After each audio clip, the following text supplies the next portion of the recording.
everyone, so I hope you all are doing well. Welcome to Campus Mock. So today in this video we are going to start with the interview preparation of TCS. यहाँ पे काफी सारे students हैं जिनके पास already emails आ गई हैं और उनके इंटरव्यू शेड्यूल हो चुके हैं. So please start preparing for it because this is the last round. इसके बाद you will get your offer letters. काफी सारे ऐसे भी स्टूडेंट्स हैं जो ऑलरेडी वेट कर रहे हैं, but don't worry because see जो भी आपके पास मेल्स आएंगी वो बैचेस की फॉर्म में, स्टेट की फॉर्म में और रीजन की फॉर्म में आएंगी, राइट. तो अभी साउथ में आनी स्टार्ट हुई है, देन ईस्ट या वेस्ट साइड पे आती है, देन धीरे धीरे नॉर्थ साइड पे आती है. ऐसा ही पैटर्न रहता है पहले भी, राइट. सो डोंट वरी, अगर आपका बैच स्टेटस शो हो रहा है तो काफी ज्यादा पॉसिबिलिटी है कि आपका इंटरव्यू होगा. एंड इसके अलावा अगर बैच स्टेटस नहीं भी शो हो रहा तो ऐसे काफी सारे केसेस थे जिनमें बैच स्टेटस शो नहीं हुआ, स्टिल उनके पास मेल्स आएंगी. So don't worry about it, right. Interview के लिए जो सबसे इंपॉर्टेंट टॉपिक रहने वाला है या जो पार्ट रहने वाला है इंटरव्यू का वो है टेक्निकल. बिकॉज टेक्निकल में आप अच्छा परफॉर्म करोगे, वहीं से आपके इंटरव्यू में सेलेक्ट होने के चांसेस बढ़ जाते हैं. अगर आप प्राइम या डिजिटल के लिए हो तो अगर आप चाहते हो कि डी ग्रेड ना हो जाए पैकेज, राइट, उस केस में आपको जस्ट टेक्निकल में बहुत अच्छा परफॉर्म करना है ताकि आप जिसके लिए इंटरव्यू दे रहे हो उसी रोल के लिए सेलेक्ट हो जाए. तो टेक्निकल के अंदर कौन कौन से सब्जेक्ट्स हैं, कौन से टॉपिक्स हैं जो रिपीटेडली पूछे जाते हैं, उस पूरे का रोड मैप मैंने ऑलरेडी एक क्रिएट किया था जो कि आपको लिंक मिल जाएगा डिस्क्रिप्शन सेक्शन में एंड वीडियो भी मिल जाएगी चैनल पे. दिस इज द वीडियो, तो आप इसे देख सकते हैं. इसमें से एक बार सिलेबस देख लो ताकि आपको पता चल जाए कि आपने कवर क्या क्या करना है, राइट. और स्टार्ट करते हैं हम अपनी प्रिपरेशन के साथ. सो बेसिकली इस वीडियो के अंदर आपको मैं जितने भी क्वेश्चंस करवाऊंगी that will be the SQL question and computer networks question.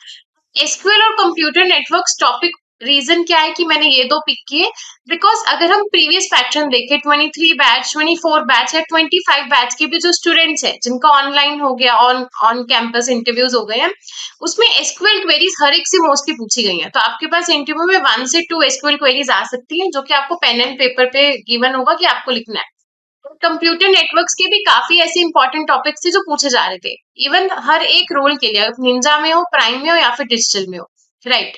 इसके अलावा और कौन कौन से सब्जेक्ट्स हैं, जैसे कि आपको कंप्यूटर नेटवर्क्स के अलावा ऑब्जेक्ट ओरिएंटेड प्रोग्रामिंग बहुत अच्छे से कवर करना है. डीएसए के बहुत ही इंपॉर्टेंट पैटर्न्स और इंपॉर्टेंट क्वेश्चन है जो रिपीटेडली आ रहे होते हैं हर साल में, राइट. एंड काफी सारे इंटरव्यूज में हर एक पैनल में ये सब पूछे जाते हैं. इसके अलावा ऑपरेटिंग सिस्टम के भी कुछ इंपॉर्टेंट टॉपिक्स है. अपने प्रोजेक्ट्स, अगर आप ये सब चीजों को कर लेते हो तो यू आर प्रिपेयर्ड, राइट. तो आप काफी हद तक कह सकते हो कि प्रिपेयर हो. अभी के लिए हम एसक्यूएल एंड कंप्यूटर नेटवर्क्स के सारे प्रीवियस ईयर क्वेश्चंस कर रहे हैं. प्लीज इस वीडियो को लाइक करना, कमेंट सेक्शन में जरूर बताना आपको कैसे लगी, ताकि आने वाली वीडियो हम जल्दी से इन टॉपिक्स पे भी लेके आए. एंड प्लीज कमेंट सेक्शन में बताना if you want a one shot on object oriented programming, DSA और ऑपरेटिंग सिस्टम की सारे प्रीवियस ईयर क्वेश्चंस. सो स्टार्ट करते हैं वीडियो को. एंड स्टार्ट करने से पहले प्लीज कमेंट कर देना, लाइक कर दो, आपके जितने भी फ्रेंड्स हैं उन तक ये शेयर कर दो, because I am giving you guarantee कि वीडियो देखने के बाद जब आप इंटरव्यू देने जाओगे तो 2 से 3 क्वेश्चंस एटलीस्ट यहाँ से मिल जाएंगे जो कि आपसे पूछे जाएंगे, राइट. सो स्टार्ट करते हैं without wasting any time. Okay, so let's start with the SQL part. SQL में सबसे इंपॉर्टेंट जो हमसे पूछा जाता है वो क्वेरीज है, बट इसके अलावा हमें डीबीएमएस यानी कि डेटाबेस मैनेजमेंट सिस्टम के भी इंपॉर्टेंट टॉपिक्स को कवर करना है. So the first topic question will be, जो काफी बार पूछा गया, that is what is a database management system. So अभी हम स्टार्ट करते हैं कि डेटाबेस क्या होता है. So in the database we just store our data, right. जिसमें हम अपने डेटा को स्टोर करते हैं, दैट इज द डेटाबेस. अब इस डेटाबेस को मैनेज करने के लिए या इस डेटाबेस को अगर मुझे क्रिएट करना है अपने सिस्टम में या इसको मैनिपुलेट करना है, उसके लिए मुझे एक सॉफ्टवेयर की नीड होगी, राइट. और ये software is nothing but a database management system, right. तो एक सॉफ्टवेयर है जिसमें मैं स्टोर, मैनेज और रिट्राइव कर सकती हूँ डेटा को जो भी मेरे डेटाबेस में प्रेजेंट है. नाउ कौन कौन से डेटाबेसेस हमारे पास हैं, जैसे MySQL हो गया, Oracle हो गया, SQL सर्वर हो गया, इसके अलावा MongoDB. So these are the databases जिनके आप एग्जांपल दे सकते हो. Databases, database management system basically हमारे पास 2 डिफरेंट कैटेगरीज में आ जाते हैं. एक होता है जिसमें हम अपने डेटा को टेबल की फॉर्मेट में रखते हैं, यानी कि रिलेशनल, जिन्हें हम रिलेशनल डेटाबेसेस भी बोल सकते हैं. एंड इसके अलावा एक होगा नॉन रिलेशनल, जिसमें हम टेबल की फॉर्म में ना रख के ऑब्जेक्ट्स या किसी और फॉर्म में रख रहे होते हैं. सो रिलेशनल डेटाबेस के एग्जांपल में MySQL, Oracle and SQL server you can say. And in the example of non relational database you can say MongoDB, right. इसके अलावा one of the most important thing that what is SQL. तो अगर आपसे ये पूछा जाएगा you can just answer कि SQL is the structured query language, right. तो अगर मुझे डेटाबेस के साथ कनेक्ट करना है या फिर इसके साथ कम्युनिकेट करना है, इसमें से डेटा को रिट्राइव करना है, अपडेट करना है, तो उसके लिए हम स्ट्रक्चर्ड क्वेरी लैंग्वेज का यूज करते हैं, जिसमें सिंटेक्स का यूज करके हम डायरेक्टली इस डेटाबेस के साथ कम्युनिकेट कर सकते हैं. So these are the three things that what is a database, what is database management system and what is SQL. इन सबको आपको एग्जाम्पल के साथ बताना होगा एंड मेक श्योर कि आप 1 मिनट के अंदर अपने आंसर को कवर कर लेना. Make it short and precise, right. Now the next thing will be what is a normalization. So ये काफी इंपॉर्टेंट टॉपिक है एंड ये रिपीटेडली पूछा जाता है. So let's take an example to understand this, right?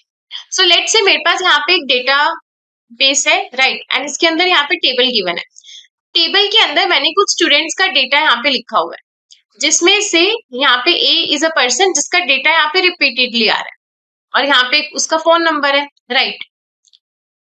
तो यहाँ पे हम देख सकते हैं कि अगर मैंने अपने डेटा को इस टाइप से रखा हुआ है तो यहाँ पे डेटा रिडंडेंसी हो रही है. अब रिडंडेंसी का मतलब क्या है कि एक ही टाइप का डेटा रिपीटेडली टाइम्स यहाँ पे स्टोर हो चुका है.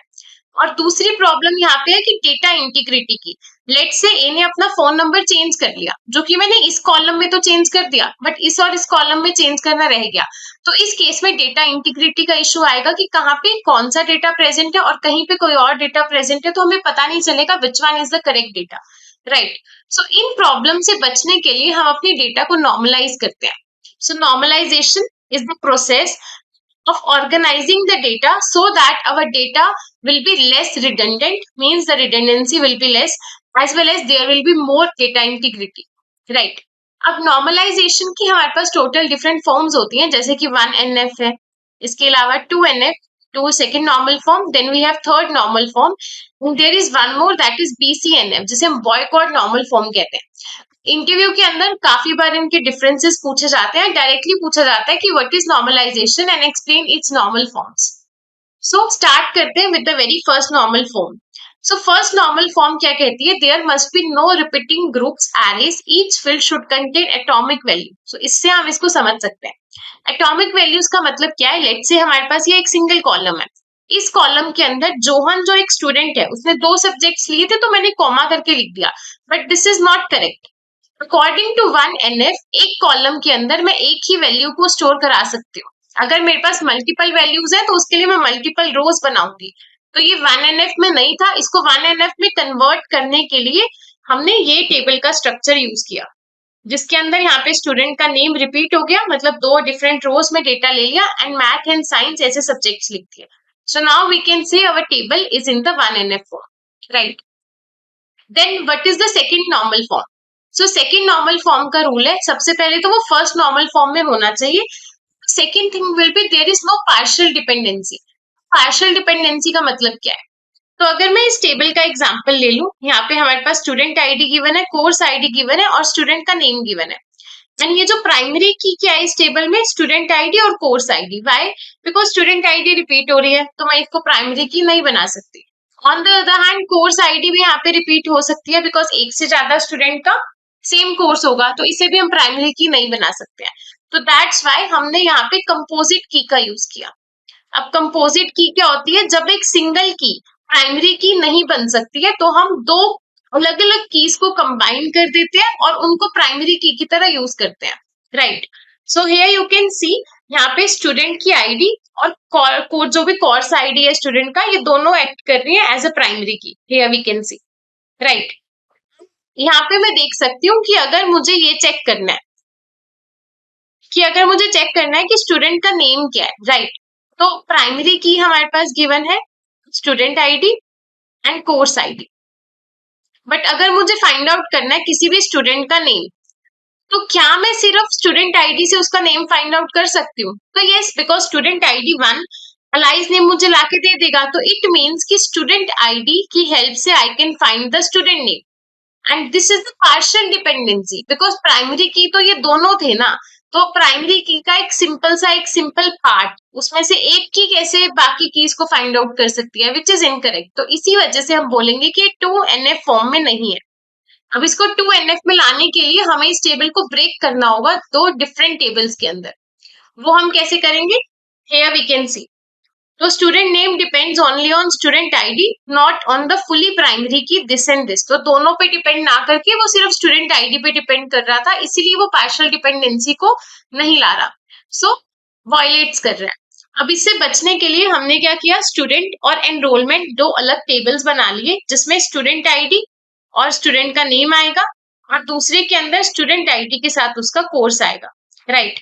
अब इस टेबल के अंदर स्टूडेंट आईडी क्या होने वाली है, प्राइमरी की होने वाली है, और इस टेबल के अंदर स्टूडेंट आईडी के साथ साथ कोर्स आईडी, ये दोनों प्राइमरी की होने वाली है। मतलब यहाँ पे हम कंपोजिट की का यूज करेंगे और यहाँ पे सिंगल प्राइमरी की का यूज करेंगे।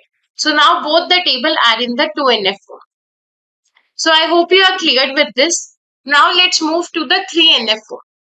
3NF फॉर्म के अंदर सबसे पहले इंपॉर्टेंट है कि वो 2NF में तो होना चाहिए, as well as there is no transitive dependency. अब ट्रांजिटिव डिपेंडेंसी का क्या मतलब है कि कोई भी नॉन प्राइमरी की दूसरी नॉन प्राइमरी की को ना डिपेंड हो, राइट। कैसे, लेट्स टेक एन एग्जांपल। यहाँ पे हम देख सकते हैं कि स्टूडेंट आईडी है, स्टूडेंट का नेम है, डिपार्टमेंट है और डिपार्टमेंट का हेड है।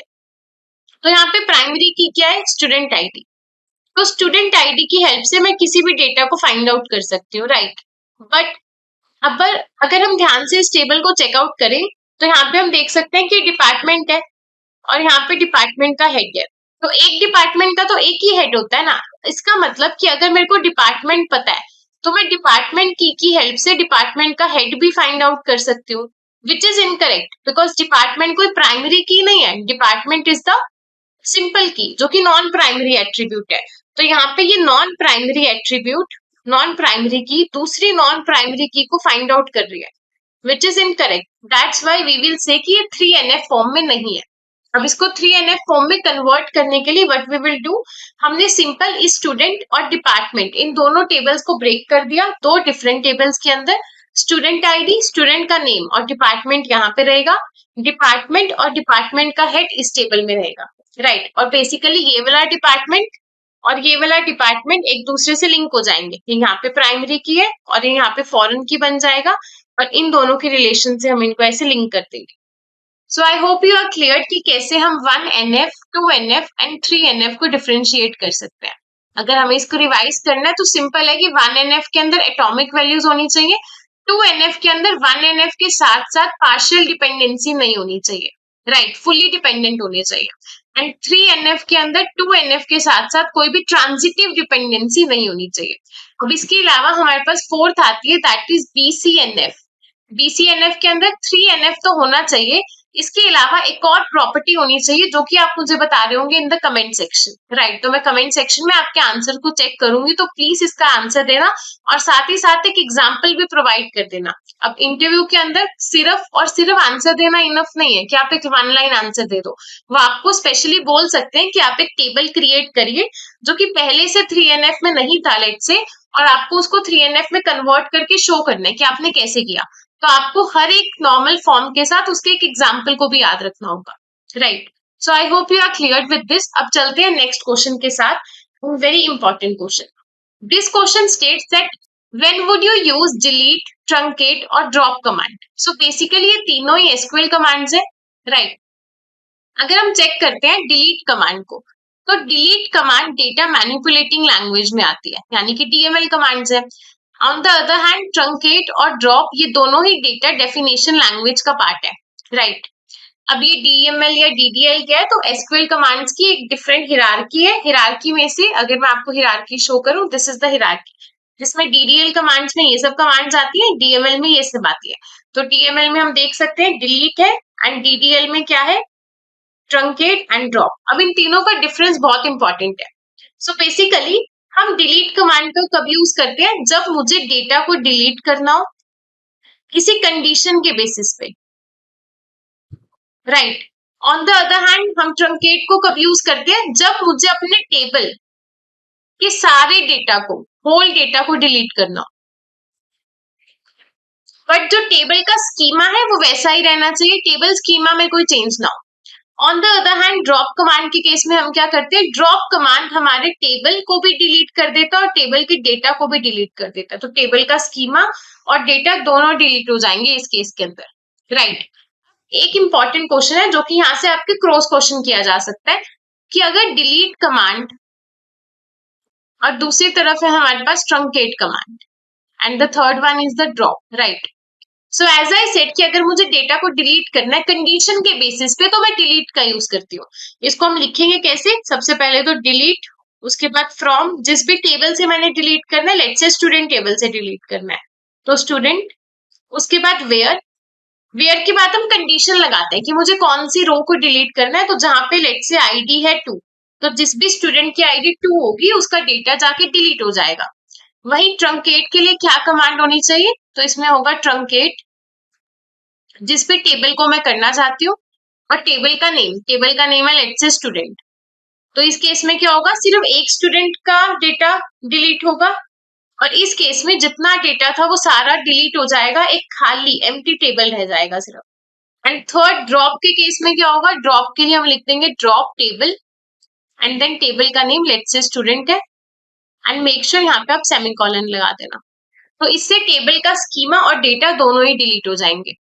Now one of the question will B कि अगर मैं यहाँ पे ये वेयर वाली कंडीशन ना लगाती और सिर्फ इतना लिख देती कि डिलीट फ्रॉम स्टूडेंट, तो क्या होता, तो बाय डिफॉल्ट सारा का सारा डेटा डिलीट हो जाता, जस्ट लाइक ट्रंकेट। फिर इन दोनों में डिफरेंस क्या हुआ, सो बेसिकली ट्रंकेट एक डीडीएल कमांड है, और जितनी भी डीडीएल कमांड्स होती हैं वो बाय डिफॉल्ट ऑटो कमिट होती है, राइट। मतलब अगर हम कोई ट्रांजेक्शन कर रहे हैं तो मैं इसको अंडो नहीं कर सकती हूँ, बट वही ऑन द अदर हैंड जो डिलीट कमांड है वो डेटा मैनिपुलेटिंग लैंग्वेज है। और अगर मैं एक ट्रांजेक्शन के अंदर डिलीट कमांड कर रही हूँ, मैंने एक ट्रांजेक्शन स्टार्ट करी हुई है, उसके अंदर अगर मुझे रोल बैक करना है तो इसको रोल बैक करने का ऑप्शन होगा, बट इन दोनों को हम रोल बैक नहीं कर सकते, right. So this is the major difference between delete, truncate and drop command. कोई भी डाउट आप कमेंट सेक्शन में पूछ सकते हैं, I will answer it. I hope कि क्लियर हो गया होगा। Now let's move to the other commands. अब इंटरव्यू में जाने से पहले आपको सिर्फ इतनी कमांड्स नहीं, इस टेबल के अंदर जितनी भी एसक्यूएल कमांड शो हो रही है उन सबका सिंटेक्स करना होगा, that is very important, right, because commands आपको ओरली नहीं पेन एंड पेपर पे लिख के भी देखने को हो सकते हैं। सो सबसे पहले हमारे पास कमांड्स आती है डीडीएल कमांड, जिन्हें हम डेटा डेफिनेशन लैंग्वेज बोलते हैं। जितनी भी डीडीएल कमांड्स होती है ना, ये टेबल के स्कीमा पे वर्क करती है। स्कीमा का मतलब क्या होता है, स्ट्रक्चर। जैसे कि पहली है क्रिएट, तो क्रिएट यूज करते हैं अगर मुझे टेबल को क्रिएट करना है। ड्रॉप किस लिए यूज होता है, अगर मुझे पूरे के पूरे टेबल को डिलीट कर देना है उसके स्ट्रक्चर के साथ। ऑल्टर, अगर मुझे टेबल के स्ट्रक्चर में कुछ चेंज करना है, जैसे कि एक टेबल मैंने ऑलरेडी बना दिया, इस टेबल में नेम यहाँ पे है, मुझे नेम की जगह यहाँ पे टेबल की कॉलम का नेम लिखना है स्टूडेंट नेम, तो मुझे टेबल के स्ट्रक्चर में चेंजेस करने हैं, that's why I will use the alter command, right. Truncate command की हेल्प से हम क्या करते हैं, टेबल के सारे डेटा को डिलीट कर देते हैं। इसके अलावा इंसर्ट कमांड से हम टेबल में डेटा को इंसर्ट करेंगे। अपडेट कमांड से ऑलरेडी एग्जिस्टिंग डेटा में अगर कुछ चेंजेस करने, I can update that. Delete से हमने ऑलरेडी देख लिया यहाँ पे कि हम कंडीशन लगा के भी डिलीट कर सकते हैं और सारे डेटा को भी डिलीट कर सकते हैं। देन ग्रांट एंड रिवॉक, इसी वीडियो के अंदर हम इसे अभी डिटेल में करेंगे। ट्रांजेक्शन कंट्रोल लैंग्वेज के अंदर कमिट, रोलबैक और सेव पॉइंट आता है। अगर मैं कोई भी ट्रांजेक्शन कर रही हूँ तो मैं ये 3 का यूज कर सकती हूँ। देन है डेटा क्वेरी लैंग्वेज, जिसमें हम सेलेक्ट स्टेटमेंट का यूज करते हैं, राइट। सो मेक श्योर कि आपको सारे सिंटेक्स को करना है, राइट। हर एक कमांड को एक बार लिख के देखना अपने पेन पे, नोटबुक एंड पेन पे, ताकि आपको याद रह जाए कि किसके साथ कौन सा कीवर्ड यूज होगा। अब चलते हैं नेक्स्ट क्वेश्चन पे, जो कि कुछ क्वेरी बेस्ड क्वेश्चन है जो कि पूछे गए थे। The question will be you have to find the second highest salary from the given table. अब आपके पास ऑलरेडी एम्प्लॉय टेबल गिवन है, दिस इज द टेबल जिसका नेम है लेट्स से एम्प्लॉय टेबल। यहाँ पे एम्प्लॉय की आईडी है, employ का नेम है और सैलरी गिवन है।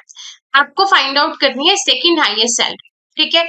अगर मैं पूछूं कि मुझे इस टेबल में से फर्स्ट हाईएस्ट सैलरी निकाल के दे दो, तो हम कैसे करेंगे, सिंपल मैं लिख सकती हूँ सेलेक्ट, मुझे हाईएस्ट निकालनी है तो हाईएस्ट के लिए हमारे पास एग्रीगेट फंक्शन होता है मैक्स नेम का, तो मैंने लिख दिया मैक्स। मुझे क्या निकालनी है, मैक्सिमम सैलरी, सो सैलरी। कहाँ से मुझे फाइंड आउट करनी है, सो फ्रॉम, और टेबल का नेम मैं लिख दूंगी एम्प्लॉय। तो ये सिंपल सी क्वेरी लिखने से मुझे आउटपुट में क्या मिल जाएगा इस क्वेरी के, 9000, बिकॉज इस टेबल के अंदर 9000 मैक्सिमम सैलरी है जो कि मुझे आउटपुट में मिल जाएगा। ये तो हो गई हमारी फर्स्ट हाईएस्ट सैलरी, हमें निकालनी है second highest salary.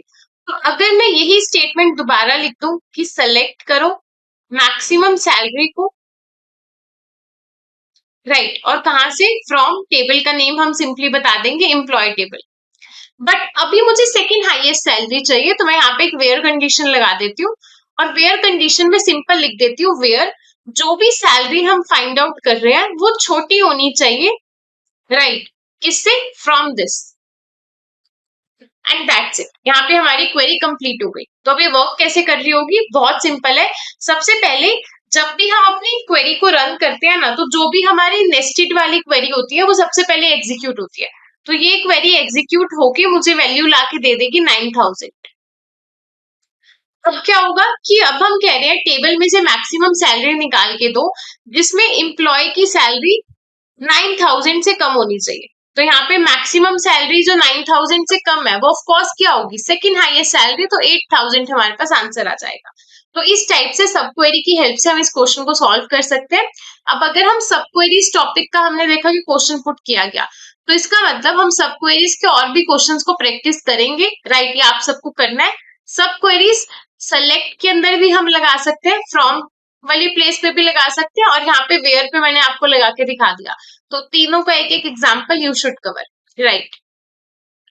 So this is the solution जो कि अभी मैंने आपके साथ शेयर वहां पे लिख के भी किया, आप इसका स्क्रीनशॉट ले सकते हैं। And this is the sub query, this one, because इस सब क्वेरी से हमें एक वैल्यू मिली जिसको हम यूज कर रहे हैं इस आउटर क्वेरी के अंदर, right. Now the next question is that what are DCL commands. अब डीसीएल कमांड होती है डेटा कंट्रोल लैंग्वेज, राइट। अब इसका एक एग्जाम्पल लेके समझते हैं सबसे पहले, बिकॉज अगर हमारे पास एक एग्जाम्पल होगा हम कभी उस चीज को भूलेंगे नहीं। तो लेट से आप एक कंपनी में आए, राइट, एंड आपका कंपनी में जो रोल है वो है डेटाबेस एडमिनिस्ट्रेटर का, आपको डेटाबेस पे वर्क करना होता है। तो अगर आप कंपनी में न्यू पर्सन हो तो, और हम नहीं चाहते कि अगर आप एक फ्रेशर हो तो हम आपको इतना एक्सेस या इतनी प्रिविलेजेस नहीं दे सकते हैं कि आप डेटा को मैनिपुलेट कर सको। आपके पास सिर्फ सेलेक्ट का ऑप्शन है। सेलेक्ट मतलब आप सिर्फ डेटा को सेलेक्ट करके आउटपुट को चेक कर सकते हो, उसमें चेंजेस नहीं कर सकते, राइट। तो इसलिए हमें आपको कुछ परमिशंस ग्रांट करनी पड़ेंगी, तो उस केस में हम ग्रांट कमांड का यूज करते हैं। और अगर वही सेम पर्सन लेट से कंपनी को छोड़ रहा है तो उससे परमिशंस को हमें रिवोक भी तो करना होगा ना, उसके लिए हम रिवोक कमांड का यूज करते हैं। So DCL is data control language, it is the subset of SQL commands, right, that deal with the permission and access control of the database. So just आपको ये लाइंस को अच्छे से याद रखना है, and you have to say this in the interview अगर आपसे पूछा जाएगा what are DCL commands, right. Now grant and revoke are the two commands. अब हम कैसे प्रोवाइड कर सकते हैं एक्सेस को, तो ग्रांट के लिए हमें यहाँ पे बताना होगा कि कौन कौन सी कमांड्स का एक्सेस मैं देना चाहती हूँ। तो अभी अलाइज एक यूजर है, यहाँ पे क्या आता है हमारे पास यूजर नेम, और एक डेटाबेस के अंदर मल्टीपल यूजर्स हो सकते हैं, correct. So grant select and insert on employee, employee यहाँ पे टेबल है कि इस टेबल के ऊपर मैं अलाइज को सेलेक्ट और इंसर्ट कमांड का ग्रांट दे रही हूँ कि आप ये यूज कर सकते हो, राइट। अब इससे क्या होगा कि अगर अलाइज यूजर लेट से अपडेट कमांड का यूज कर रहा है एम्प्लॉय टेबल के ऊपर, तो वहां पे एक एरर शो हो जाएगा कि आपके पास एक्सेस नहीं है। और वहीं अगर वो सेलेक्ट या इंसर्ट का यूज करेगी तो उस केस में she can use it. On the other hand revoke हम देख सकते हैं, रिवोक जो भी प्रिविलेज आपको रिवोक करानी है, लेट से मैं चाहती हूँ इंसर्ट ना कर सके, तो इंसर्ट किसके, टेबल नेम यहाँ पे आ जाएगा, टेबल का नेम है एम्प्लॉय और फ्रॉम यूजर का नेम है लेट से अलाइज। तो इसके बाद अलाइज से इंसर्ट का प्रिविलेज चला जाएगा और सिर्फ सेलेक्ट का रह जाएगा। सो this is nothing but DCL यानी कि डेटा कंट्रोल लैंग्वेज। अब इसमें हम ये तो बता देते हैं कि ग्रांट एंड रिवोक है, बट काफी सारे स्टूडेंट्स को इसका ये सिंटेक्स नहीं आता। सो प्लीज मेक श्योर कि आप इसकी इस सिंटेक्स को भी याद रखना, बिकॉज प्रीवियसली काफी सारे क्वेश्चन ऐसे पुट किए गए थे। Now this is the question number 7, and the question states that you are given an employee table with employee ID, name, manager ID and salary. Write a query to print each employee ID, name and their manager name. So see what the question states कि आपके पास ये already table given है, इस table के अंदर यहाँ पे employ की आईडी है, एम्प्लॉय का नेम है, एम्प्लॉय का मैनेजर कौन है और उसकी सैलरी क्या है। अब एक ये सिंगल सा टेबल है, ठीक है। अब यहाँ पे ये प्राइमरी की है, ये फॉरेन की है। अब फॉरेन की किसी ना किसी प्राइमरी की से तो रेफरेंस कर रही होती है ना, तो यहाँ पे भी क्या होगा कि ये फॉरेन की अपने ही टेबल की प्राइमरी की से रेफरेंस कर रही है, और जब एक फॉरेन की अपने ही टेबल की प्राइमरी की से रेफरेंस कर रही होती है तो हम उसे बोलते हैं सेल्फ रेफरेंसिंग। तो यहाँ पे हम देख सकते हैं सेल्फ रेफरेंसिंग हो रही है, right. Now the question states that मुझे आउटपुट में शो करना है एम्प्लॉय की आईडी, उस एम्प्लॉय का नेम और उसके मैनेजर का नेम। अब मैनेजर का नेम हम कैसे फाइंड आउट करेंगे ये समझते हैं। सो सी, यहाँ पे मैं देख सकती हूँ एम्प्लॉय नंबर अगर मैं 2 है, ठीक है, उसका नेम है बॉब, और बॉब का मैनेजर कौन है? बॉब का मैनेजर आईडी 1 है, 1 मतलब ये वाला 1 पर्सन।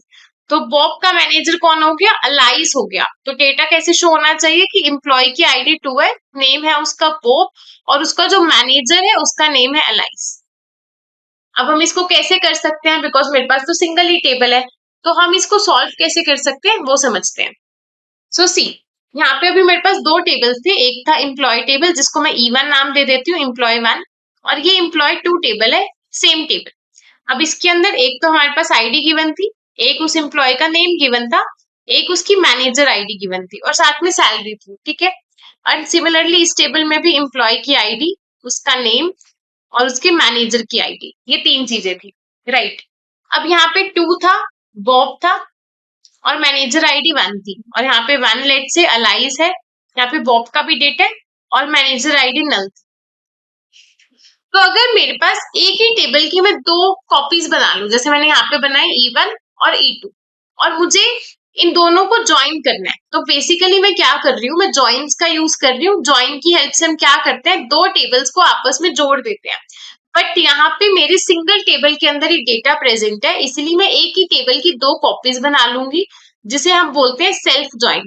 तो हम टेबल को खुद से ही ज्वाइन कर रहे हैं, so we are using the concept of self join here, right. So this is the first table, this is the second table, दोनों ही एम्प्लॉय टेबल है, बस उसकी 2 कॉपीज बना दिया।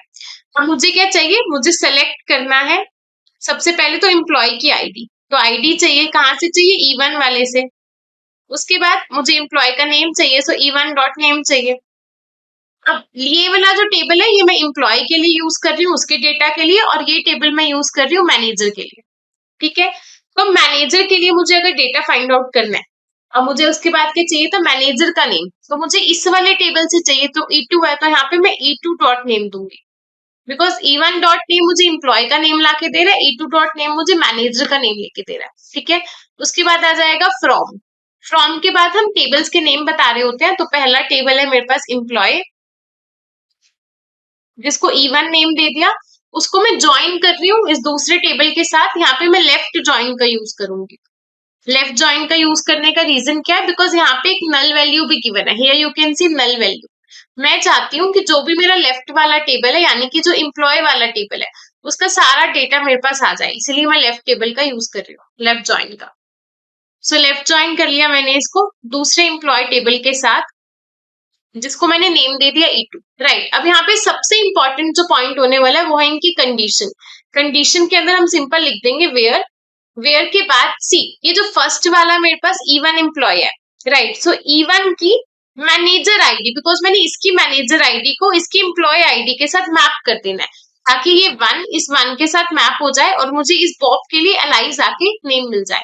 तो मैंने बोल दिया E1 का मैनेजर आईडी इक्वल कर दो E2 की एम्प्लॉय आईडी के साथ।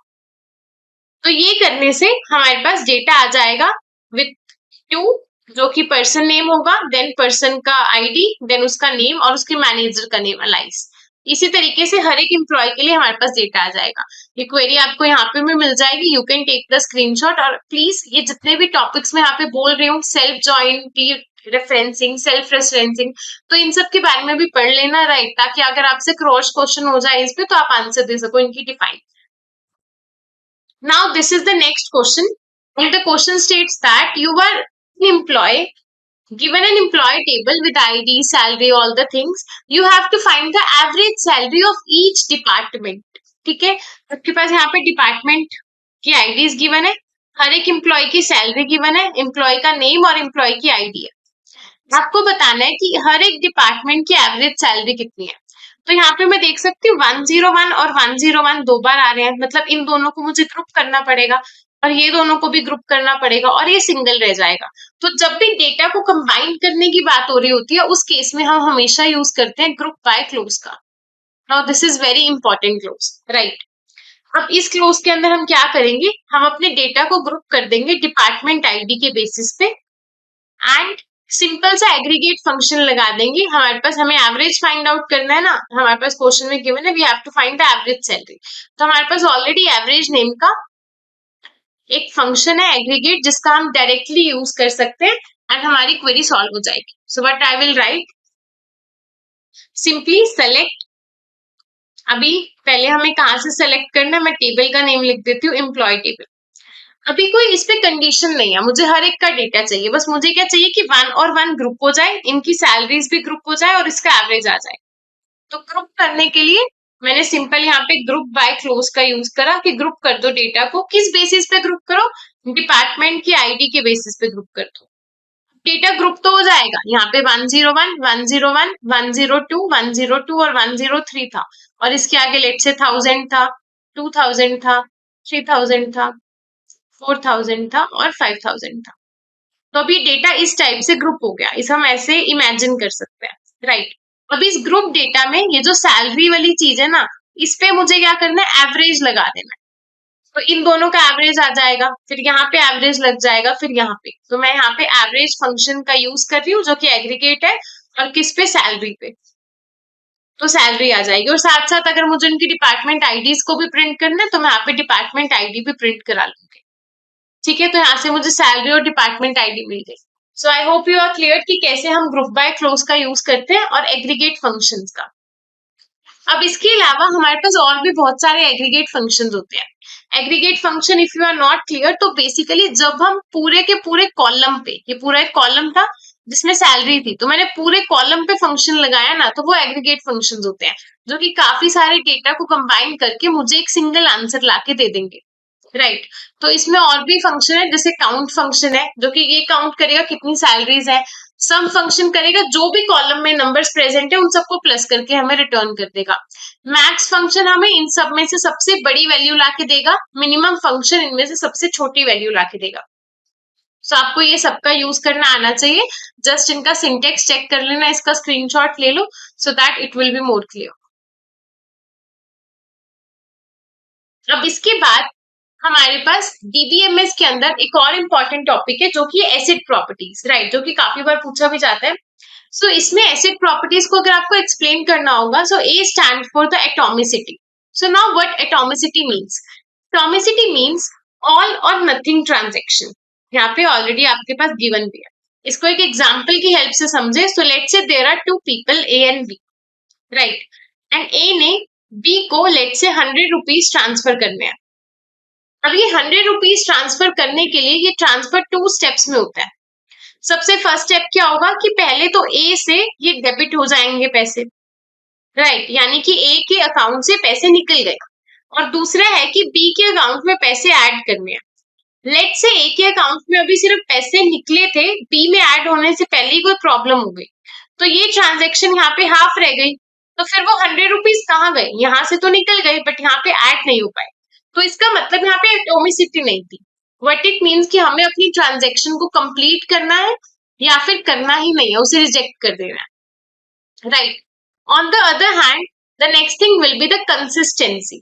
नाउ कंसिस्टेंसी का मतलब क्या होगा, इसको भी अगर हम एक एग्जांपल की हेल्प से समझे, सो कंसिस्टेंसी विल बी कि हमारे डेटा एकदम प्रॉपर होना चाहिए। लेट्स टेक एन एग्जांपल कि आपने अपनी बैंक अकाउंट से 1000 रुपीज को विड्रॉ कराना है, सॉरी। सो अगर आपको अपने बैंक अकाउंट से 1000 रुपीज को विड्रॉ कराना है, उस केस में अगर आपके अकाउंट में 500 रुपीज है, राइट, तो वहां पे रिजेक्ट हो जानी चाहिए ट्रांजेक्शन और आपका डेटा अभी भी 500 ही शो होना चाहिए। तो दिस इज द कंसिस्टेंसी कि जो डेटा है वो एकदम एक्यूरेटली प्रेजेंट हो। The third will be the isolation. अब आइसोलेशन में क्या होगा कि जो भी मेरे पास डेटा प्रेजेंट है वो, या जो भी हम ट्रांजेक्शन कर रहे हैं, अगर 2 से ज्यादा पर्सन ट्रांजेक्शन कर रहे हैं तो वो आइसोलेटेड हो, राइट, वो एक दूसरे में इंटरफेरेंस ना कर पा रहे हो। So transaction do not effect the each other. Let's take an example for this also. Same अगर हम टिकट बुक कर रहे हैं, let's say airport ticket book कर रहे हैं एंड दो यूजर्स हैं, user A and user B, दोनों ही सेम सीट के लिए टिकट बुक कर रहे हैं। सो एक ही टाइम पे एक ही ट्रांजेक्शन को जब हम कर रहे होते हैं तो उसमें से सिर्फ कोई एक ट्रांजेक्शन ही सक्सेसफुल होनी चाहिए, दूसरी नहीं होनी चाहिए। सो this is isolation, right. The next will be the durability. Durability का मतलब है जो भी चेंजेस होंगे वो परमानेंट होने चाहिए और कमिटेड होने चाहिए। व्हाट इट मीन्स कि लेट से ए ने कुछ भी चेंजेस करा, ए लेट से पेटीएम कर रहा था और उसमें से पैसे निकल गए, ए का जो वहां पे शो रहा है वो सक्सेसफुल शो रहा है कि यस उसने पेमेंट कर दिया है। तो ये परमानेंट होने चाहिए, चाहे सर्वर क्रैश हो जाए कुछ भी हो जाए, बट ए का जो सक्सेसफुल मैसेज है वो सक्सेसफुल ही रहना चाहिए। सो this is nothing but durability. Acid properties बहुत इंपॉर्टेंट है, तो आपको इसको एक एक को एक्सप्लेन करने, और अगर एकदम शॉर्ट में with examples you can tell this, right. So now this is all about the SQL question जो कि मैंने आपको यहाँ पे बताए हैं। इसके अलावा कुछ और भी इंपॉर्टेंट पॉइंट्स है जो आपको कवर करनी है। जैसे मैंने आपको कहा कि यहाँ पे जितनी भी क्वेरीज यहाँ पे शो हो रही है उन सबको करना है। इसके अलावा हमारे पास कुछ इंपॉर्टेंट ऑपरेटर्स हैं, जैसे लाइक ऑपरेटर है, वाइल्ड कार्ड ऑपरेटर है, बहुत इंपॉर्टेंट। तो इन सबका यूज करना भी चेक कर लेना with one of the query, right. So अब स्टार्ट करते हैं हम कुछ प्रीवियस ईयर क्वेश्चन जो कि होने वाले कंप्यूटर नेटवर्क्स के। कंप्यूटर नेटवर्क्स में ये क्वेश्चन काफी बार पूछा गया है, लिटरली काफी बार। That is what is an OSI model. या तो आपसे इसकी कोई एक स्पेसिफिक लेयर पूछ लेंगे, या फिर हो सकता है कि पूछा जाए कि ओएसआई मॉडल होता क्या है और आपको उसकी 8 की 8 लेयर्स को एक्सप्लेन करना है, राइट। सो ओएसआई मॉडल के अंदर हमें क्या करना है, इसमें टोटल जितनी भी लेयर्स होती हैं उन सब के बारे में we must be very clear, right. So what is an OSI model? OSI model is basically open system interconnection. This is the full form, that is open system interconnection. So now what it means? Basically we use this model to understand that how data travel from one device to another device over a network. Let's say we have this device number A, and this is device B, and they are connected via a network. This is internet, right. So how the data and how they both are travel, how data from A, this is the data, is traveling from A to B and over a network. This is what OSI models explain, right. अब OSI model के अंदर total हमारे पास 7 layers होती हैं। 7 layers यहाँ पे आपके पास already mentioned है, you can read about it. ये सारी लेयर्स आपको लर्न होनी चाहिए एकदम सीरीज में, right. One of the important thing कि आप इसको मिक्स नहीं कर सकते कि सेशन लेयर बाद में आ जाए, ट्रांसपोर्ट, जो भी सीरीज है वो मेंटेन रहनी चाहिए, दैट इज वेरी इंपॉर्टेंट। अब हम देखते हैं कि हर एक लेयर का यूज क्या है, राइट। इससे पहले the OSI model is open system interconnection, I already told you, जो डिस्क्राइब करता है that how data moves through a network in 7 layers, right. Now let's see this with the help of an example, और ये best example है जिससे हमें हर एक layer के बारे में पता चल जाएगा। तो यहाँ पे ये सेंडर साइड है and this is the receiver side. Sender side में सबसे पहली जो लेयर होती है वो होती है एप्लीकेशन लेयर। इसको एक एग्जांपल की हेल्प से समझते हैं। जैसे मैं व्हाट्सएप पे मैसेज कर रही हूँ, राइट। तो मैंने व्हाट्सएप मैसेज लिखा, वो हो गया एप्लीकेशन लेयर का वर्क, राइट। एंड देन हम सेकेंड लेयर पे आ जाते हैं, that will be the presentation layer. Presentation layer का क्या वर्क होगा कि इस डेटा को इंक्रिप्ट करना है, जो भी मेरे पास मैसेज है, और उसको एक प्रॉपर फॉर्मेट में ले आना है, ताकि उस फॉर्मेट के अंदर हम डेटा को रिसीवर की तरफ सेंड कर सके। सो this is the work of presentation layer. Now the third will be the session layer. Session layer का वर्क होता है कि सेंडर और रिसीवर इन दोनों के बीच में हमें सेशन को मेंटेन करके रखना है, राइट। तो basically it will start the session between the sender and the receiver. Now the fourth is the transport layer. Transport layer को हम यहाँ डायग्राम में भी चेक कर सकते हैं कि यहाँ पे जो डेटा आ रहा था, it will break the data into segments. Here you can see, right? And in segments को यहाँ से फिर ट्रांसफर कर दिया जाता है to the network layer. Now network layer के अंदर जो भी हमारे पास ये सेगमेंट्स है इन्हें पैक कर दिया जाता है, और पैक करते हुए इसके अंदर आईपी एड्रेसेस को स्टोर करा देते हैं। आईपी एड्रेस एक इंटरनेट एड्रेस होता है हर एक डिवाइस का, जो कि यूनिक होता है, राइट। तो यहाँ पे सेंडर का और रिसीवर का दोनों को ही आईपी एड्रेस हम सेगमेंट में स्टोर करा के फर्दर पास कर देते हैं, और उसको हम बोलते हैं कि वो एक पैकेट बन गया। Now in the sixth layer that is the data link layer, right. अब डेटा लिंक लेयर के अंदर हम इस पैकेट के अंदर मैक एड्रेस को स्टोर करा देते हैं। अब मैक एड्रेस क्या होता है? किसी भी सिस्टम का हार्डवेयर एड्रेस जो परमानेंट एड्रेस होता है उसे हम मैक एड्रेस बोलते हैं। उस एड्रेस को ऐड करने के बाद वो एक फ्रेम में कन्वर्ट हो जाता है और उसको हम पास कर देते हैं लास्ट लेयर पे, that is the physical layer. अब फिजिकल लेयर का वर्क क्या होता है कि ये जो मेरे पास सारा डेटा प्रेजेंट था ये इसे कन्वर्ट कर देता है बिट्स की फॉर्म में। बिट्स की फॉर्म में मतलब 0 और 1 की फॉर्म में, और 0 और 1 की फॉर्म में ये केबल के थ्रू, राइट, बिकॉज ये फिजिकल केबल भी हो सकती है या फिर ये वाईफाई पे हो सकता है, इसके थ्रू रिसीवर एंड पे चला जाता है। अब रिसीवर एंड पे यहाँ पे हमारे पास कौन सी लेयर सबसे पहले मिलती है? That is the physical layer.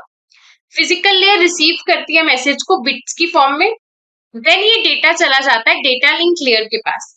Data link layer क्या करता है? डेटा लिंक लेयर आइडेंटिफाई करता है मैक एड्रेस कि जो भी हमारे पास फ्रेम्स आ रहे हैं वो सही मैक एड्रेस के लिए आ रहे हैं या नहीं आ रहे, बिकॉज यहाँ पे जो मैक एड्रेस होगा वो सेंडर और रिसीवर दोनों का होगा। देन थर्ड लेयर होता है network layer. Network layer check करता है आईपी एड्रेसेस को। यहाँ पे आईपी एड्रेसेस को हमने नेटवर्क लेयर में इंसर्ट किया था, यहाँ पे आईपी एड्रेसेस को हम चेक कर रहे हैं, वेरीफाई कर रहे हैं कि जो भी डेटा पैकेट्स आ रहे हैं वो इसी रिसीवर के लिए है ना, बिकॉज इसका आईपी एड्रेस ऑलरेडी इस पैकेट में लिखा होगा। अगर इन दोनों का आईपी एड्रेस मैच कर रहा है तभी माना जाएगा कि यस ये इसी रिसीवर के लिए है। इसके बाद the next will be the transport layer. Transport layer क्या करता है? जितने भी हमारे पास डेटा पैकेट्स हैं, यहाँ पे उसे सेगमेंट में कन्वर्ट करा था तो यहाँ पे इसका वर्क इसका अपोजिट हो जाएगा कि इस सबको कलेक्ट करना, जितने भी सेगमेंट्स आ रहे हैं कलेक्ट करने के बाद उन्हें चेक करना कि वो कंप्लीट है या नहीं, बिकॉज हमने डेटा को ब्रेक कर दिया था तो चेक करना पड़ेगा कि सारे डेटा पैकेट्स आए हैं, कोई मिस तो नहीं हो गया, तो वो वर्क होगा यहाँ पे ट्रांसपोर्ट लेयर का। Then we have the session layer. अब सेशन लेयर के अंदर बेसिकली ये मेंटेन करता है सेशन को दोनों ही सेंडर एंड रिसीवर के बेसिस पे। Now we have presentation layer. यहाँ पे प्रेजेंटेशन लेयर ने एनक्रिप्शन करी थी और डेटा को फॉर्मेट किया था, राइट। अब यहाँ पे प्रेजेंटेशन लेयर यहाँ पे इसे डिक्रिप्ट कर देगी, जो भी एनक्रिप्टेड डेटा था उसे डिक्रिप्ट करेगी ताकि वो एक रीडेबल फॉर्मेट में आ जाए और हम उसे रीड कर सके। एप्लीकेशन लेयर पे क्या होगा? रिसीवर अपने व्हाट्सएप से मैसेज को रीड कर पाएगा। सो दिस इज द प्रोसेस कि कैसे एक सेंडर और रिसीवर के बीच में कम्युनिकेशन हो रहा है यूजिंग दिस ओएसआई मॉडल। अब इसमें से अगर आपसे कोई भी एक स्पेशल लेयर पूछी जाए कि इस लेयर का क्या वर्क है, आपको वो भी एक्सप्लेन करना पड़ सकता है और आपको पूरा का पूरा मॉडल भी एक्सप्लेन करना पड़ सकता है। उसको आप इस एग्जाम्पल की हेल्प से बता सकते हो, it will be very great. So I hope you are clear with the OSI model. कोई भी डाउट्स है you can ask me in the comment section. Now let's move to the next question that is very important, and the question is that what is the difference between IPv4 and IPv6? So basically सबसे पहले देख लेते हैं कि IP address क्या होता है। So basically internet protocol है यहाँ पे, राइट। अब होगा क्या कि कोई भी डिवाइस अगर आपका इंटरनेट से कनेक्ट होगा तो उसको एक आईपी एड्रेस मिल जाता है, राइट, कि हम इंटरनेट में उसे यूनिकली आइडेंटिफाई कैसे करेंगे? उसके इंटरनेट एड्रेस की हेल्प से। नाउ अगर आप अपने नेट को ऑन ऑफ करते हो या अपने वाईफाई को चेंज करते हो तो ये आईपी एड्रेस भी बदल जाता है, ठीक है। तो ये चेंज होता है with time, with location, with place. And अब आईपी एड्रेसेस के भी हमारे पास दो वर्जन है। The first will be IPv4, the second is IPv6। अब सबसे पहले तो हम IPv4 का यूज करते थे। IPv4 टोटल 32 बिट्स का एड्रेस था, मतलब इसकी लेंथ कितनी थी? 32 बिट्स। अगर कोई चीज की लेंथ 32 बिट्स है, व्हाट इट मींस कि मैं उसको 2⁻32 इतने डिफरेंट फॉर्म्स में बना सकती हूँ, तो जो कि काफी बड़ी वैल्यू है, राइट। बट स्टिल इस टाइम पे अगर हम आज की बात करें तो कितने सारे डिवाइसेस हो चुके हैं जो ऑनलाइन मोड में है। इसके अलावा हमारे रेफ्रिजरेटर्स तक आजकल वाईफाई से कनेक्टेड है। तो इस केस में आईपी एड्रेसेस की नीड काफी इंक्रीज हो गई थी। 2⁻32 एड्रेसेस भी सफिशिएंट नहीं पड़ रहे थे कि एक टाइम पे इससे भी ज्यादा लोग ऑनलाइन हो सकते हैं, इससे भी ज्यादा आईपी एड्रेसेस की हमें नीड होगी। That's why we shifted to IPv6। IPv6 की लेंथ होती है 128 बिट्स की। इसका मतलब 2⁻128 अलग अलग नेटवर्क्स हम बना सकते हैं, अलग अलग असाइन कर सकते हैं, तो काफी ह्यूज नंबर है। तो इसके साथ हम इजिली वर्क कर पा रहे हैं। सो this is the difference between them, that IPv4 एक वर्जन 4 है, IPv6 is the version 6। IPv4 की लेंथ होगी 32 bit address and whereas the IPv6 address is 128 bit address. अब IPv4 एकदम डेसिमल फॉर्मेट में लिखा जाता है. Here you can see this is the example. On the other hand, IPv6 के लिए हम लिखते हैं उसे हेक्साडेसिमल फॉर्मेट में. हेक्साडेसिमल फॉर्मेट मतलब जिसमें नंबर्स के साथ साथ अल्फाबेट्स भी आ रहे होते हैं. और इस सिंपल वाले में हम सिंपली यूज कर रहे होते हैं सिर्फ और सिर्फ डेसिमल नंबर्स का. So I hope you are clear with this. Exam में आएगा, आप इसे एग्जाम्पल में बता सकते हैं. And also if the question came that why we shifted from IPv4 to IPv6 या IPv6 वर्जन क्यों आया, you can give the answer. Now we have various protocols जो कि काफी इंपॉर्टेंट है, पूछे जाते हैं. सो इसको भी हम कवर कर लेते हैं. The first protocol will be the SMTP. SMTP है simple mail transfer protocol, right. हमें इसकी फुल फॉर्म भी याद रखनी है. Now it is used to send email from one server to another server, right.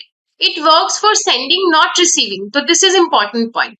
अगर आपसे पूछा जाए कि आप you are going to send an email, for sending the email which protocol is used, then that protocol will be SMTP, simple mail transfer protocol. तो अगर हम Gmail या Outlook का यूज करते हैं, इस केस में भी SMTP ही यूज हो रहा है उस टाइम में, राइट. इसको एक एग्जांपल की हेल्प से समझते हैं. The entire process of messages. तो यहाँ पे सेंडर है और यहाँ पे एक रिसीवर है. अब सेंडर ने सबसे पहले मेल बना दी और ये सेंडर का मेल सर्वर होता है, एक रिसीवर का मेल सर्वर होता है, राइट. हर एक के लिए एक मेल सर्वर होगा. सो सेंडर से सेंडर के मेल सर्वर पे जो मेल गई, that is because of SMTP, right. तो हमने इस प्रोटोकॉल का यूज किया. सिमिलरली जब सेंडर साइड से रिसीवर के सर्वर साइड पे मेल गई, उस टाइम पे भी हम SMTP प्रोटोकॉल का ही यूज कर रहे होते हैं. आफ्टरवर्ड्स जब रिसीवर एंड पे हमें रिसीवर को वो मेल्स को चेक करना है, यहाँ पे हम क्या कर रहे हैं, सेंड कर रहे हैं. तो यहाँ तक हमारा सेंड वाला वर्क डन हो गया. अब यहाँ से रिसीवर उन मेल्स को अपने सर्वर से लेगा, तो मतलब यहाँ पे वो रिसीव कर रहा है. तो रिसीव के लिए हम SMTP का यूज नहीं करते. इसमें हमारे पास दो ऑप्शन होते हैं, या तो हम POP का यूज कर सकते हैं या फिर इसके अलावा हम IMAP प्रोटोकॉल का यूज कर सकते हैं. अब इन दोनों में डिफरेंस क्या है? POP है पोस्ट ऑफिस प्रोटोकॉल, राइट. और ये ओल्डर वर्जन है. अगर हम लेटेस्ट बात करें कि आउटलुक या फिर Gmail किसका यूज करते हैं, तो ये IMAP का यूज करते हैं, राइट. एंड POP प्रोटोकॉल क्या होता है? लेटेस्ट वर्जन इसका 3 है. इसकी हेल्प से हम ईमेल्स को रिसीव कर सकते हैं from the mail server. So this is the mail server. Using the POP protocol we can receive emails to our system. POP protocol क्या करता है? यहाँ से जस्ट डाउनलोड करता है ईमेल्स को और अपने सिस्टम में जाके सेव कर लेता है. बट वहीं पे IMAP क्या करता है? IMAP की फुल फॉर्म है इंटरनेट मैसेज एक्सेस प्रोटोकॉल. तो मैं यहाँ पे लिख भी देती हूँ, that is internet message access protocol. So ये प्रोटोकॉल सिंपली क्या करता है? जितनी भी मेल्स है उसको वहां पे लेके आता है, डाउनलोड करके यहाँ पे नहीं करता, डिलीट नहीं करता. मेल सर्वर पर ही रहती है, बट हम सर्वर से ही मेल को रीड कर सकते हैं. और इसको अगर हम IMAP का यूज कर रहे हैं तो हम अपनी सेम ईमेल आईडी को वेरियस डिवाइसेस पे यूज कर सकते हैं. बट POP के केस में वो वेरियस डिवाइसेस वाला सीन नहीं होगा, right. That's why this is the better version. Now the next and very important question, that what is the difference between HTTP and HTTPS? We all know कि हम इसका use करते हैं web pages को load करने के लिए browsers में, राइट. बट अगर सिर्फ HTTP है तो इसका मतलब वो लेस सिक्योर है, बिकॉज इसके अंदर हम कहीं पे भी एनक्रिप्शन नहीं कर रहे होते हैं, कोई सिक्योरिटी नहीं है. This is the example of the URL जो कि HTTP वाला है. बट वहीं HTTPS में हाइपरटेक्स्ट ट्रांसफर प्रोटोकॉल सिक्योर है. मतलब कि हम HTTP के साथ SSL या फिर TLS, ये दो एन्क्रिप्शन का यूज करते हैं, राइट. एंड इनका यूज करने से यहाँ पे क्या होगा, हमारा जो भी ट्रांसफर है वेब पेजेस का जो हम लोड कर रहे हैं वो सिक्योर रहेगा. तो जितनी भी बैंक वाली वेबसाइट्स होती हैं या सिक्योर वेबसाइट्स है, वो सब HTTPS का यूज करती है, not HTTP, right. The next is very important. और यहाँ से एक सिंपल सा क्वेश्चन पुट किया गया था विच इज लास्ट ईयर, कि अगर आप वीडियो स्ट्रीमिंग कर रहे हैं या फिर अगर आप वीडियो कॉल कर रहे हैं, उस टाइम पे जो आपका कनेक्शन होगा, आप उसमें कौन सा प्रोटोकॉल का यूज चल रहा होगा, TCP का या फिर UDP का. सो बेसिकली यहाँ पे हमारे पास दो प्रोटोकॉल्स आते हैं, TCP एंड UDP. TCP है ट्रांसमिशन कंट्रोल प्रोटोकॉल, UDP है यूजर डेटा क्राइम प्रोटोकॉल. अब अगर मैं वीडियो कॉल कर रही हूँ तो वीडियो कॉल का क्या मतलब है कि अगर बीच में थोड़ी सी वॉइस सही नहीं आ रही है, मैं थोड़ी सी बफरिंग हो रही हूँ, इट्स फाइन. बट यहाँ पे फास्टनेस इंपॉर्टेंट है कि फटाफट डेटा आए, कि अगर मैं अभी कुछ बोल रही हूँ तो अभी तुम्हारे पास डेटा आ जाए, अभी सुनाई दे जाए, राइट.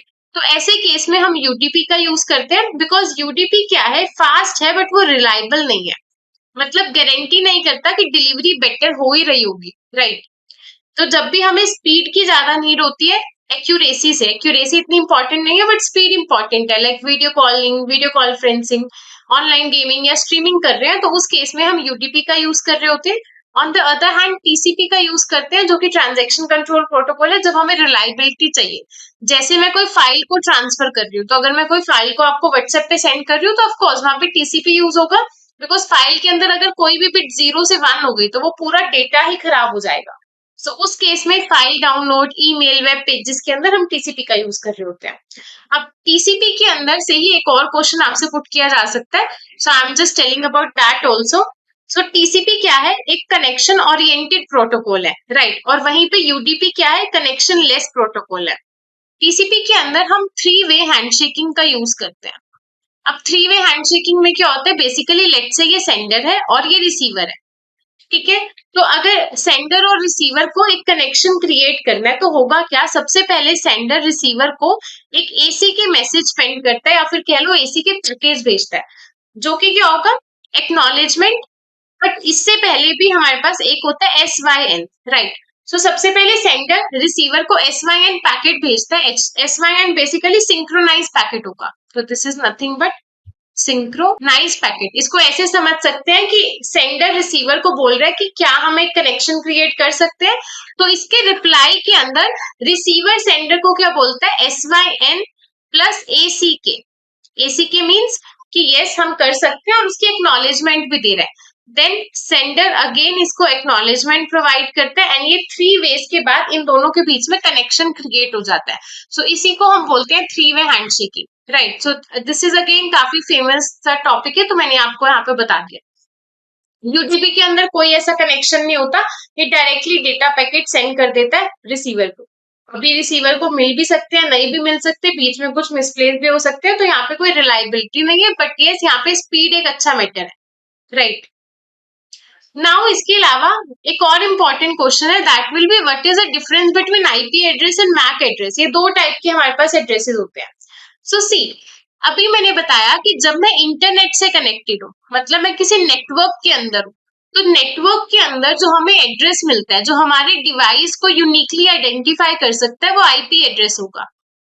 अभी मैं इंटरनेट से कनेक्टेड हूँ, आप सब यूट्यूब पे वीडियो को देख रहे हो, आप सब इंटरनेट से कनेक्टेड हो, तो आप सबके डिवाइसेस को एक आईपी एड्रेस असाइन किया हुआ है, राइट। अब होगा क्या? लेट से अभी आप अपने घर पे हो, जब आप कॉलेज जाओगे, कॉलेज का वाईफाई यूज कर रहे हो, तो आपका आईपी एड्रेस चेंज हो जाएगा लोकेशन और वाईफाई के साथ। But on the other hand अगर आप अपने मैक एड्रेस को देख, मैक एड्रेस होता है हार्डवेयर एड्रेस, जो आपको सिस्टम को दिया गया है, जो परमानेंट रहता है।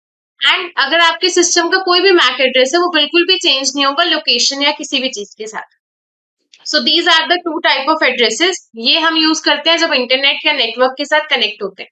सो IP address is nothing but a logical address which is use to identify a device on the network, and it can change depending on the network you are connected to, right. And IP address हमें provide कौन करता है? ISP, यानी कि जो भी हमारे internet service providers है, फॉर एग्जांपल जियो हो गया, एयरटेल हो गई, ये सब हमारे आईएसपीज है।